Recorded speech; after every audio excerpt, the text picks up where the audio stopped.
کا پہلے تو ثانیہ 9 مئی کے حوالے سے گفتگو کر لیں, اس کے بعد پھر مجھے آپ کی گفتگو خود کرنی ہے. سر ایک جماعت کا اعلان کر دیا. میں اس کے بارے میں صرف اتنا کہنا چاہوں گا, ایک مریض کو حادثہ ہوا اور مریض کو ایمرجنسی میں لے گئے. مثال کے طور پہ سروسز ہاسپٹل یا قریب ہی ہے, اس کے لے گئے ایمرجنسی میں. ڈاکٹر نے اس کا معائنہ کیا اور معائنے کے بعد اس نے کہا ڈیڈ آن ارائیول.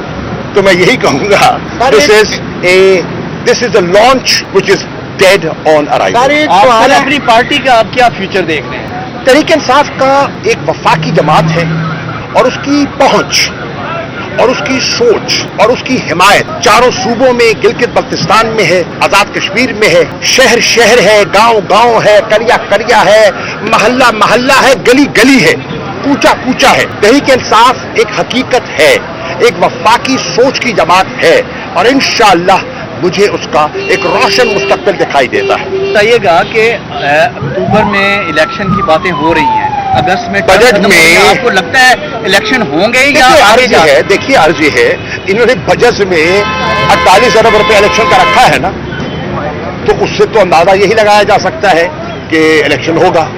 اب نیتوں کا حال اللہ جانتا ہے, لیکن بجٹ میں پیسہ رکھا ہے, نمبر 1. اور نمبر 2, آئین کے مطابقت سے 12 اگست کو اسمبلی کی ٹرم ختم ہو جاتی ہے, تو الیکشن تو ہونا ہے. اگر آئین کے مطابق چلنا ہے تو الیکشن ہونا ہے, اور اگر آپ نے آئین سے ماورا کچھ کرنا ہے تو پھر میں کیا کہہ سکتا ہوں. اور یہ آپ کی پیشی تھی, اس کے لیے حاضر ہوا اور اپنی سلسلے میں جس کی تاریخ پڑ گئی ہے.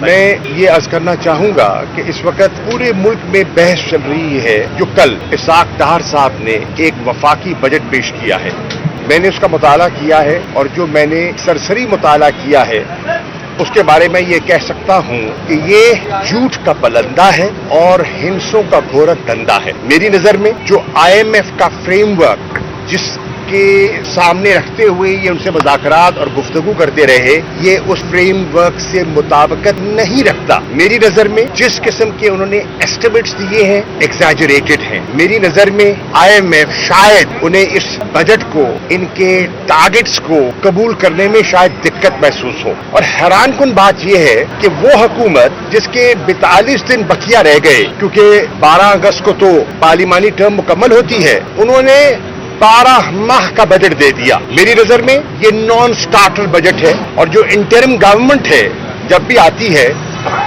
انہیں اس بجٹ پر نظر ثانی کرنی ہوگی, اور جو حکومت منتخب ہو کر آئے گی انہیں ایک دفعہ پھر نظر ثانی کرنی ہوگی. یہ وہ بجٹ ہے جو مسلسل جس کی ترمیم ہوگی. انٹرم گورنمنٹ کرے گی, میں پیشن گوئی کر رہا ہوں, اور آنے والی منتخب حکومت کرے گی, کیونکہ ان کا جو پروگرام تھا IMF کا, جس کے ابھی 3 ریویو باقی تھے, 9واں 10واں 11واں, وہ مکمل نہیں ہو پائیں گے. یہ پروگرام انکمپلیٹ رہے گا اور آنے والی حکومت کو ایک نیا پروگرام ری نیگوشیٹ کرنا پڑے گا. اس بجٹ سے انہوں نے عوام کی مشکلات میں اضافہ کیا ہے, ایک خاص طبقے کو کچھ رعایت دی ہے, عوام کو, متوسط طبقے کو اس بجٹ میں کوئی رعایت دکھائی نہیں دیتی. مجھے خوشی ہے کہ اس مہنگائی کے عالم میں جو ہمارا تنخواہ دار سرکاری ملازم ہے, ان کی تنخواہوں میں اضافے کا ایک شنید ہے. میں پوچھنا چاہوں گا ڈار صاحب سے, آپ نے کہا کہ 30% اور 35% تنخواہوں میں اضافہ ہوگا. مجھے بتائیے پیسہ کہاں ہے آپ کے پاس؟ مجھے بتائیے یہ پیسہ کہاں ہے؟ اور جب آپ نے 30 سے 35% اضافہ کر دیا تو آج سندھ کا بجٹ آئے گا, اور جو صوبائی بجٹ آئیں گے, کیا ان کو اپنے صوبائی ملازمین کی تنخواہوں پر نظر ثانی نہیں کرنی ہوگی؟ اور اگر وہ اپنی تنخواہوں پر نظر ثانی اور پینشنز پر نظر ثانی کریں گے تو آپ نے اپنے بجٹ ڈاکومنٹ میں جو 650 ارب کا سرپلس شو کیا ہے وہ کہاں جائے گا؟ وہ کہاں سے آئے گا؟ میں یہ سوال ہے میرا ڈار صاحب سے یہ بھی سوال ہے کہ آپ نے جو federal public sector development programme میں 106% اضافے کی شنید اور نوید سنائی ہے, وہ پیسہ کہاں ہے؟ کہاں سے کٹے گا؟ میں آج کہہ رہا ہوں 12 ماہ کا بجٹ دیا وفاق نے اور 4 ماہ کا بجٹ کا فیصلہ کیا پنجاب نے. تو یہ ڈیولپمنٹ کا بجٹ کیا پنجاب سے کاٹیں گے؟ کیا پنجاب کے جو ترقیاتی رقوم ہیں وہ جو بجٹ پیش ہوگا وہاں سے کٹے گا؟ یہ قوم کے ساتھ مذاق کیا جا رہا ہے. آپ نے جو فسکل ڈیفیسٹ کی بات کی ہے 6